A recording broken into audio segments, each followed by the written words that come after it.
अक्सर हम फैसलों के लिए लोगों को जिम्मेदार ठहराते हैं, चाहे वो घर का फैसला हो, चाहे किसी ऑफिस का या कोई राजनीति का फैसला हो। बट कई बार ऐसा होता है कि कुछ फैसले ऐसे होते हैं जो उस इंसान के बस में नहीं है। वो इंसान फैसला नहीं ले रहा होता है, वो सिचुएशन, वो हालात उस इंसान को मजबूर कर देते हैं कि आपको फैसला लेना है।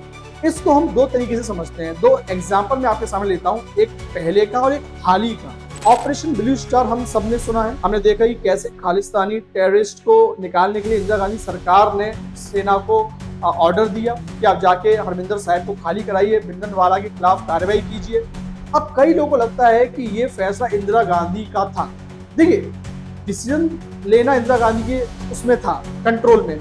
बट हालात इस तरीके से थे कि इंदिरा गांधी की जगह कोई भी पीएम होता तो शायद वो भी वही करता, क्योंकि आपको देश को बचाना है, देश को तोड़वाना नहीं है, राइट। आपको इंडिया की इंटीग्रिटी के लिए काम करना है, तो आपको फैसला वो लेना होगा जो देश के पक्ष में होगा, देश की जनता के पक्ष में होगा।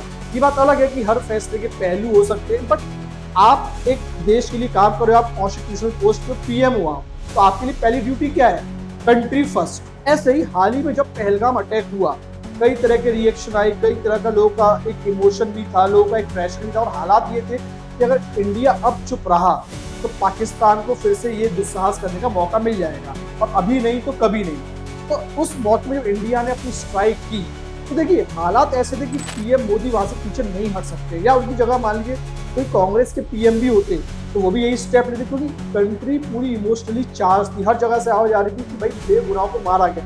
तो भले ही एक्टर कोई भी हो, उस पोस्ट पे कोई भी इंसान बैठा हो, जैसे मैंने कहा इंदिरा गांधी हो चाहे पीएम मोदी हो, कोई और भी उनकी जगह होता शायद वो भी वही फैसला लेता, क्योंकि हालात कई बार हमें मजबूर कर देते हैं कुछ ऐसे फैसले लेने पर जो हमारे कंट्रोल में नहीं है। भले ही आपको बाद में उसका जवाब देना पड़े, आपको उसके लिए क्रिटिसिज्म भी झेलना पड़े, तो इसलिए बोला जाता है कि सिचुएशन बेस्ड डिसीजन मेकिंग। और आज भी आप देखिए कि आज जिस तरह के हालात होते हैं, बहुत सारी सिचुएशन ऐसी होती है, मान लीजिए आप किसी जगह ऑफिसर हैं या आप किसी भी विभाग में, डिपार्टमेंट में काम करते हैं, तो कई बार आपको सिचुएशन के अकॉर्डिंग डिसीजन लेना पड़ता है जो हो सकता है आपके कंट्रोल में ना हो।